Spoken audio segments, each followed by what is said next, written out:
Hello and good evening. We're back here with Little Red Lie. They were not joking. They sent me back a few levels, or a few screens. So we're going to follow her instructions. I don't go there. I'm not sure who I am. I do. It's unfortunate. I try to make a point of being as real as possible. Regardless of the only thing to speak about, and then I can get back to your little Mary and tracked away. I won't lie to you, this is unexpected enough, in fact, that I'm going to need to think about it for a few minutes.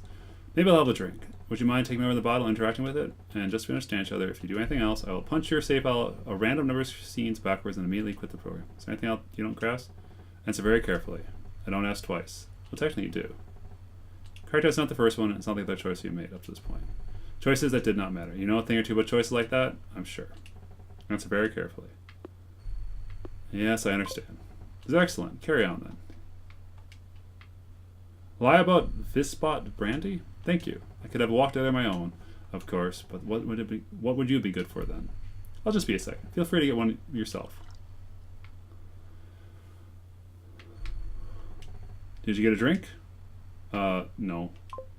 You know, there are cultures in this world where refusing to have a drink somebody would regard as a mortal insult. Fortunately, I'm more of an individualist. You have to forgive me. I forgot to mention that mine was non-alcoholic. The taste never agreed with me. I know it seems strange to keep my beverages in these old brandy bottles, but I don't want people to think I'm antisocial. And it's usually cliche. It's a useful cliche, isn't it? You see prosperous fictional white people and they're always drunk. Oh, here's my finest champagne. It functions as an easy symbol of my great influence, but also my crippling vulnerability. Terribly lazy, isn't it? That being said, please feel free to drink as much as you like yourself. It's your life. Anyways, where were we? We weren't anywhere. I promise to win everything, but I'm sure you're sitting down. Shouldn't we both be? Take me over that couch, and again, please don't do anything else. I think you understand. Ah, much better. Thank you. Now, where were we? Right. First of all, I'd like to apologize. I really did want to tell you this story in format of lifetime television and movies that quietly condition you to believe are realistic. After all, isn't it so often the case that the most brutish sociopathic characters are given the richest and most complex of inner monologues? So long as they're rich and powerful, of course. They're thoughtless, invasive, and cancerous on the outside world. But inwardly, of course, they have their reasons. Inwardly, they're wiser and more sincere than the best of us. They're simply misunderstood. But were you not? They'll let you in on it. Inwardly, they give us a glimpse of what renders them so successful, and we get to experience the relief of knowing that at least our own inferiorities is faultless. We aren't as good or as smart or as happy as they are because they truly aren't as good or smart or happy as they are. It isn't our fault. It was meant to be. Well, it isn't true. Now, I'm afraid that the oafish, obnoxious, seemingly rich people you see in the world are nothing like that at all. In reality, they are exactly the same on the inside they are on the outside. Their impulses are raw, their insights are a blur. What Arthur Fox actually thinks about strikes me as some kind of unknowable, unknowledgeable. An ignorance so all-encompassing that it possesses some sort of impossible mass composed of sheer, irrational confidence. Probably a lot of gurgling noises, grunting, and looping visuals of slurping lesbian smile for no reason. Up to this point, I'm afraid the inner voice author that you've been reading are my words, and in many cases, even the words that he says are basically words that I gave him. I wish I could make him more interesting. That would require make him up entirely. Fortunately, I specialize in the art of turning lemons into lemonade. And who am I? Nobody important. Another over-educated cog in the machine, clever enough to be the last one standing. I can't say I'm well off as those around me, but I'm certainly too old to do something else, and far too young to let go of what I have. And most of all, I'm not too smart for my own good. But I digress. When I met Arthur Fox, I was the type of person who would get married on a golf course in a hockey jersey. The type of person who would slip and fall from the gravity of his own fat gut in the middle of a housing down his suburban driveway. Then goes on disability until he died of complications of diabetes. And you know what? He still is. At the same time, I felt strongly that what he lacked in all their traits, he made up for in goodness. Not the goodness you're thinking of. Not charity or compassion or mercy, but in defensiveness, discretion, and immediate sort of generosity that drew others close to him. An ethos of loyalty above all. When he would smile, his teeth were like a wall, a veritable fortress of empty, impenetrable belief in himself. And people like this are aware that they are far from the brightest apples in the bunch, harbor a deep resentment for the schools and the people who told them they never amount to anything. The first time they see a commission check for a 5-figure sum, all realization, and realize that they'll make more money from all the people they were told so much more than they were, their hearts turn to self-righteous stone. But the next time you see them, it's jewelry, cars, everything to tell the world that they're better than everybody else. But this time, Arthur has gone too far, even for him. He may not go to jail, he may have a tidy sub tucked away to drift apart from. but his days at top of my pile are finished. Speaking of his recklessness, can you take me over to that nonsense in the washroom? Needs to be taken care of. Lie about cocaine disposal. Actually, I better hold on to this instead of flushing it. You'd be astonished how few people you have to gently inquire with it in order to part with them amicably. And in turn of potential liability, please understand that it was, strictly speaking, your decision to come into this room and do anything with this illegal substance to begin with. That's not a threat. I'm simply providing you with information. In any event, you needn't worry that the rest of the story will be reduced to pig grunts. Even if my guidance will no longer be with him, I'll be happy to narrate him as best I can. Though, of course, with people like Arthur, it's as much about what you keep them from saying as anything else. There's only so much I can do. Questions? Why are you doing this? Why are you... Let's do this one. Remarkable. That was precisely what I was hoping you would ask. Here is the answer. I don't have to tell you. And if I don't have anything to gain from doing so, I'm simply not going to. And when you're ready to continue on, just take me out of this door you see below. I don't have a night to sit here talking to you either, and if you were thinking of taking a break, this is probably an ideal point to do so. Just a thought. You're not the quickest reader. Oh, a save? Of course. Well, that helped. I hope you won't say I never did anything for you.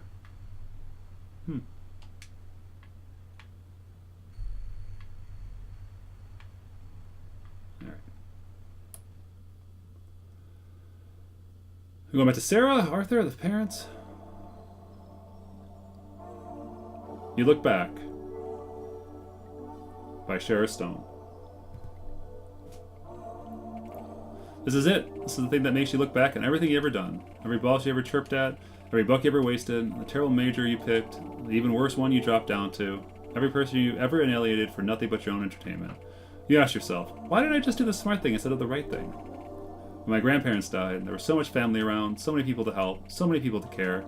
And here I am, with no husband, no kids, a sick mom, a useless sister, and not even enough money to plug the holes of any of it.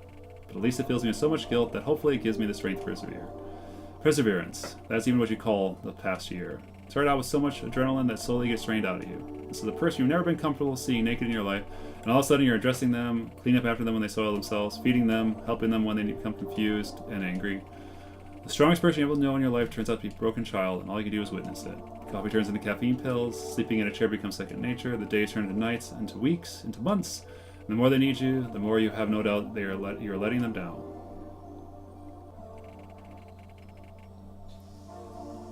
Every day you look around at a place too overburdened to help you, and wonder how much longer you can keep it up, if you never would quit. And I know that the really hard thing about being poorer than your parents is you'll never be able to look after them the way they look after you.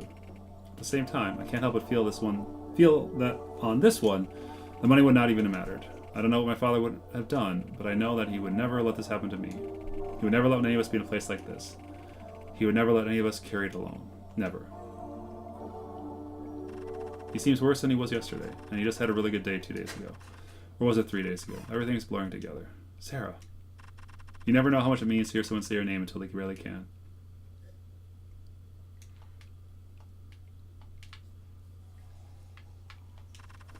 I'll lay down in the bed and fall asleep forever if I could. I can't. Wonder of nature.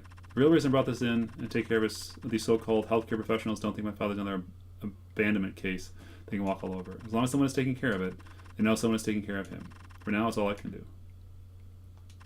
What is it, Daddy? Mom. She's fine, Daddy. She's at home. Melissa's taking good care of her. No. We talked about this. I can't be in two places at once. Huh. Would you rather Mom was by herself? Or in here with you? Go. I will. I promise. As soon as we get you washed up back into bed. Or do you want me to leave you in this bathtub and go home? Because I will. Fine. It's not fine. I can tell you're in pain, so stop trying to hide it. They won't help you here unless they have to. No. Did they give you your medicine this morning? Dad, do you remember if they gave you your medicine? I wasn't here. I was home with Mom. What? Your medicine. Did you take your medicine this morning? Did they come by and give you your medication? They make sure you swallowed it. Daddy, what's wrong? Why are you crying? What's wrong? Mom. Dad, Mom is fine. I can't tell if you're angry at me or something happened to you. Please stop this. I'm so tired. If you're acting like this intentionally, please don't. I'm trying to help you. Go. That's it? I'm going to get the nurses to find the doctor. Is that what you want? Jesus. Charm overworked nurses. Might as well talk to these nurses. For all it's worth.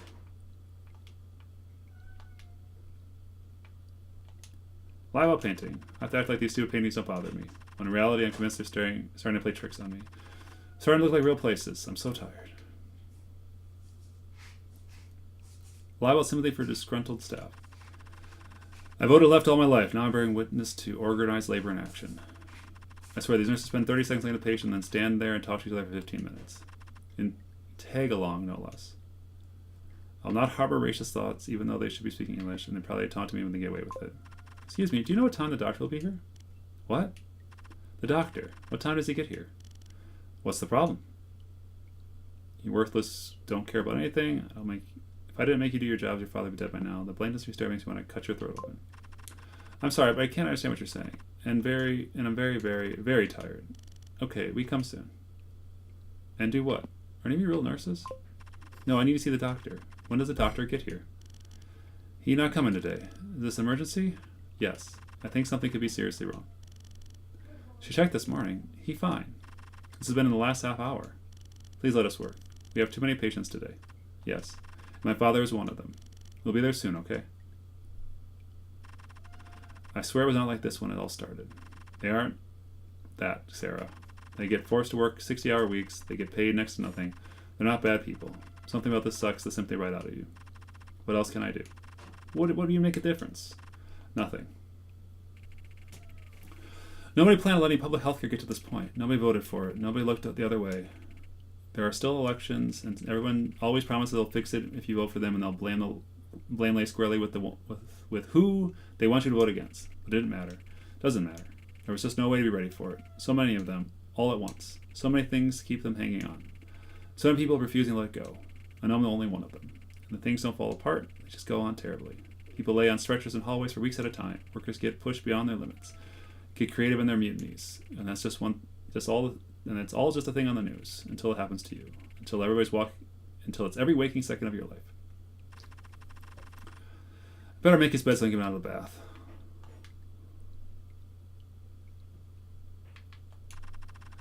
I'll get Dad back into bed now. Okay, Dad, the nurse will come around and look at you, so if something's really wrong, please don't try to act like it isn't. They won't call a doctor unless you seem really sick. This isn't a good hospital. It seems like, I don't know, he just seemed in a lot of pain.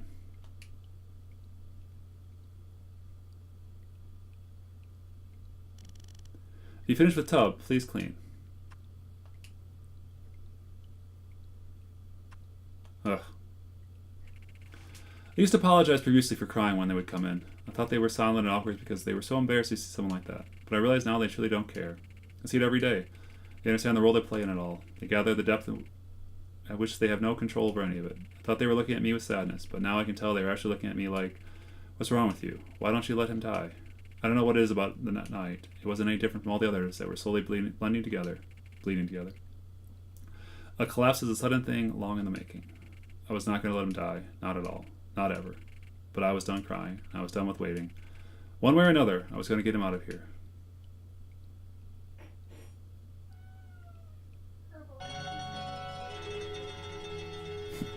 Drugs.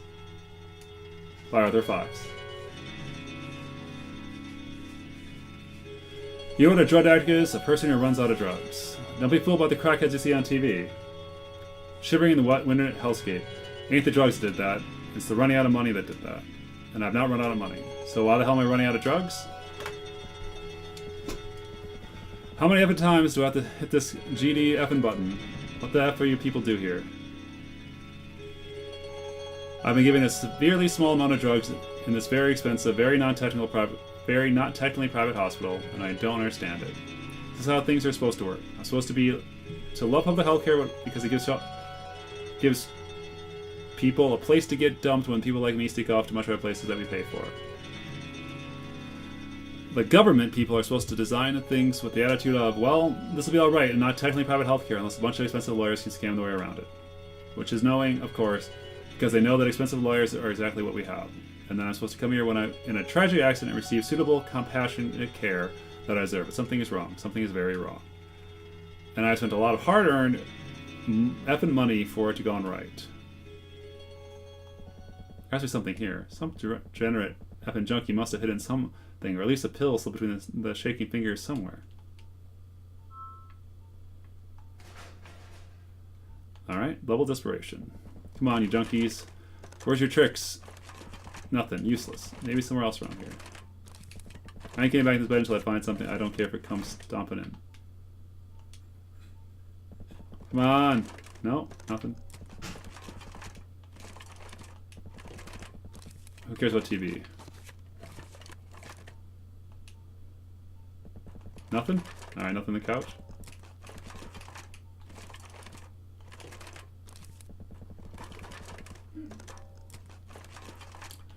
Nothing in there.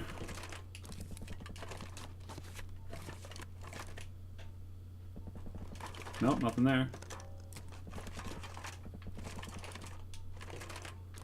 Alright.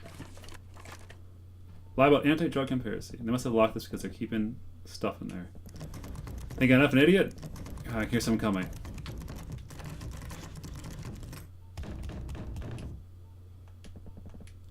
Gotta get back in and look like one of those a-holes. Mr. Fox, how are you feeling today? Exaggerate pain and suffering.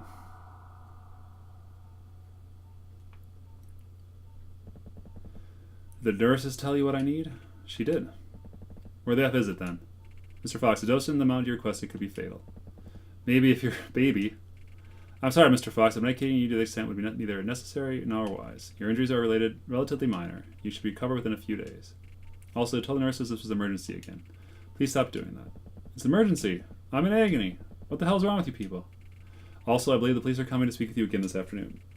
I'm sure they'll want to be as lucid as possible for that. They can talk to my effing lawyer. I pay her $700 an hour to be lucid. Mr. Fox, you need to calm down. And I could be paying you even more if you do what you're supposed to do. Charge out the ass for a few grams of glorified smack while you pretend to give a crap about curing cancer or AIDS or whatever the F it is you do. Mr. Fox, if you can't be reasonable, I'll have no choice but have you restrained. Not sedated, Mr. Fox. Physically restrained. Please don't escalate your behavior even further than that will produce the desired results. If you'll just do your best to relax, we'll have you discharged as soon as possible. Also, your legal trouble is not our business, but your lawyer has been reached out to several times and hasn't returned contact. What? I mention it only because you continue to harass my staff to call our office. I'd like to introduce you to Miss White, our chief administrator. Good afternoon, Mr. Fox. Who the F are you? Mr. Fox, we need to speak about your insurance. I'm afraid it's been declined. Declined? Declined how? I've never even effing used it. Again, your legal troubles are not our business, but perhaps the failure of your attorney to appear is connected to your insurance issue? What? Mr. Fox, is it possible your employment has been compromised, and that neither your corporate counsel nor insurance plan remains available? So this is what it's all about. Is that why even though I've checked into this effing country club, you won't give me so much as a job? Absolutely not. What do you want, money? Here's my wallet, you jerks. Mr. Fox, we can prepare an invoice for that will. Here's a black card. Put the room and the board on that. Here's a platinum card. Charge the effing drugs all over it. Not the first time. Here's a gold card. Buy something nice for your wife. Or your wife. Here's another card. And another. And another. And a limit all of them is unlimited. I'm rich, you idiots. You think I need insurance? You think I give an F about this crap? Where are you going? Pick the cards up off the ground and go charge them. And since you're the chief administrator, why don't you get me an effing phone book and a cell phone charge so I can call a lawyer? At least I know they're not too stupid to take my money. And you, F Facebook MD. Since obviously you won't be working in a private clinic if you didn't own a piece of it, why don't you reconsider the fact that I'm in severe pain and give me some effing drugs? We can schedule for a reassessment of your treatment plan this afternoon, Mr. Fox. A reassessment? Yeah, I bet you'll reassess me. You seem to experience major distress. Wow, you're an effing genius. Thank God I ended up here. Now get the F out of my room before I personally call the other 50 people left in this suburb who can afford to stay here and tell them you don't understand who you work for. What? I lose some job and some cops around and you think I'm finished? You think it's over? Do you know who you're effing with? Do you even know who the F I am?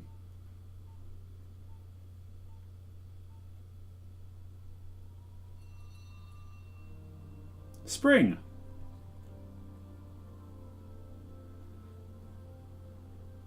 Saint Rose of Lima. These are red. Are these lies? I won't have long before people start asking where I went. Might as well light a candle and sit down for a few minutes. Lie out relief. I can't remember what prayer you're supposed to say when you do this. A Hail Mary would have to do. Mom. If you asked me if my mother and father would have died within an hour of each other, I would have said yes, without hesitation. I would have said that my mother would have passed first, and that having spent the entire final part of her life looking after her, my father would spiral down immediately thereafter. But isn't it the people close to you begin to actually pass away that you realize how stupid it is to try and attach poetry to something like death? You realize how strongly you're motivated by fear and that kind of BS. How you all really want to do is impose some sense on something that'll never feel like it possibly make a sense at all. You sit there and you stare, and what you feel more than anything else is kind of impossible confusion. You think, what do you mean they're gone? What can you mean? Because your life is not your life without them. The real lie of death is that the same life, and not a different one entirely, goes on. When someone passes away, all the memories you have of them turn to something else. And when the people you care about most pass away, you stop feeling like you're alive too. My mother passed first, after a decline in pain and suffering that define description. My father hasn't passed at all. He isn't even capable of understanding that she isn't alive. And when I try to tell him, it goes in and out like a tide. At times he understands, and other times he imagines. That's reality. That's the thing that actually happens. So tell me, when you say that life goes on, what life? Whose life? Because I've lost the only people in it that make mine mean anything at all. Amen. I should go back. Empty ones on the side say reserved. I would never be so obsessive, but I guess some people feel like whatever they're trying to remember has the right to be left for. Fair enough. I'll try the other side.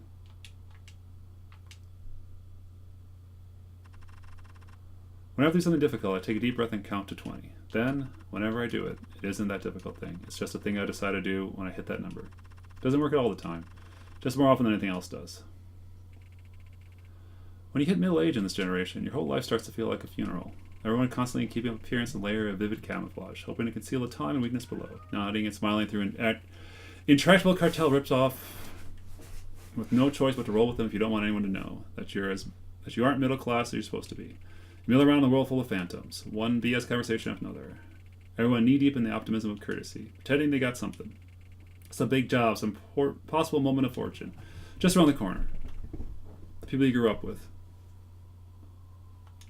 Shaking hands not like their lives went anywhere. Like whatever they have had anything to do with it, something they did instead of who they fell out of. And the dull edge of it all. The sad slowness of taking two distant relatives whose names you can really remember about absolutely nothing, and having to pretend that you care about it more than anything they're pretending to care about telling you. Entire generation that never built anything, never went anywhere. We just held on for dear life at the seams. But we all have to politely talk as if we did, even as time goes on, even as few things that we did fall apart, in plain sight. I can't go back, not yet. A few more minutes, just a few more minutes. Lie about a few more minutes.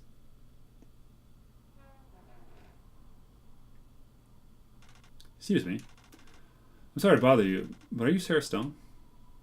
There are maybe 5 people in that wake that are younger than 80. If you know my name, you know who I am. Will there ever be a stranger who doesn't want something? Yes. I'm sorry, I should have introduced myself in the other room. Ah, well, I just thought you should know that people are starting to wonder where you went. Thank you. I appreciate it. My name is Zozo Alvarez. I work with Mr. Albright. Bucky. Yes, Bucky. Anyways, I work in the building, but I don't believe you would know who I am. A small office with window by the entrance, no ring. I've seen you. No, I don't think I've seen you there before. Mr. Albright sends his condolences. He wanted me to attend, but as you know, he retired and moved to Charlotte 7 months ago. Yeah, I'm sure he was dying to come. A little friend to the very end. Scumbag. Please tell him not to worry. The flowers he sent are beautiful. You're welcome. I'll let him know. I know what a terrible time it is to talk to you about anything, but do you have 5 minutes? Here we go, the money not even in the ground. I'd rather not. I completely understand. If it wasn't time sensitive, I wouldn't dream of asking you. But it is. If you say so. I appreciate it. And again, I apologize. Stop apologizing. I could have called to have this conversation, but that may not have been prudent. For several reasons. Let me guess. An unbelievable investment opportunity, and it's just for me. Oh? What conversation is that? Your money. It doesn't make any sense. I hear a I hear a lot of that's going around these days. No, I mean the same things are still coming out and going in, but 100% of your expenses are now focused on nothing but housing and healthcare. And that isn't possible. You either have some kind of cash income or you wouldn't be sitting here because you would be dead from starvation. Miss Stone, there are people now who look for this, and they follow the money. And nowadays, with your situation, they know where it is headed before they even get there. And that's why everybody gets caught. I don't know what you're talking about. How long have you been stealing pills from the hospital? If it hasn't been long, and I don't think it has, it might not be too late. But I need you to tell me if what I think is true is true. As much as I tried to say nothing, it didn't seem to matter. The more he said, the more I realized he really didn't know everything. He really did know everything. Withdrawals and deposits, purchases and expenses, though nothing but lists of transactions, he had managed to piece together the last 15 psychological years of my entire family. My mom was getting sick, and the thing we bought to make it hurt less, my sister going away, and the cost that brought on all of us, and everything I had done since. The money, the truth was just sitting there in the money. All you had to know was what looking for. It's a beautiful church. Reminds me of growing up. You're Catholic? Yeah, I know. I don't look like it. I'm Indian. But my family is from Goa. Long story. The Portuguese. Right. I guess it isn't a long story.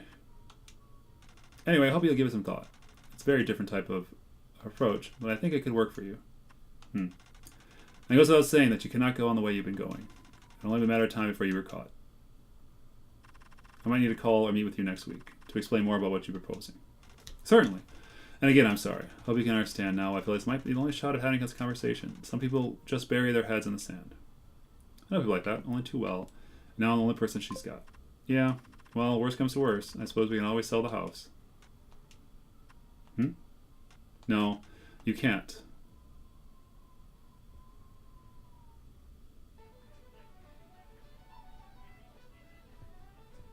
Frauds. By Arthur Fox. That's a weird jump. God damn it.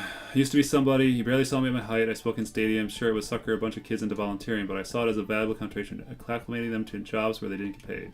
And I did more. Brother, I did the juggernauts, the ones who bring out the real money. Do you know how effing rich the really effing rich are? The heart disease thing, which always had the best buffets. Elite buffets, where every single thing is that wouldn't be a regular one. The titty cancer thing, where the biggest breasted woman in the city would come through in a dress that looked like they got those things welded onto them. I think I tapped you one timer for a fundraiser for a hospital with the dead kids and all that. Easiest money you'll ever make in your life. The room melts over nothing. In addition to great payday, all these things are a great time. All you need to do is wait for the sick people. They always drag out to get tired or too sick to stay. Then they jump off. But nothing on a night like this will ever be as good. Be good to anyone except for the people who've never seen the real thing. I can tell that the people in this room think this is a charity event. They have no idea what a real charity event is. They'll never be able to 4-figure donation dinner. They'll never seen a raffle for a car that costs more than a condo. They cannot comprehend the crap of an open bar that has champagne from a time where the only purpose of being alive in Europe was to kill someone else. Small mercies. When you're in my position, when you don't know how long you're going to be in this purgatory, it starts looking awful like hell. I know now what they mean when they say that life is like somebody at a party that you wish you didn't have to talk to. Exactly like this. At least moving down to the minor leagues means I get to do shows in places I know well. Looks like Fiona is doing last minute prep for the talk. She's waving me over by the stage. Time to get this show on the road. I'm going to get Allison to pour me a quick shot first, though. Well, we're back with Arthur Fox, but I'm really fascinated in what's going on with Sheriff Stone, so hopefully next time we'll wrap back around. Cheers!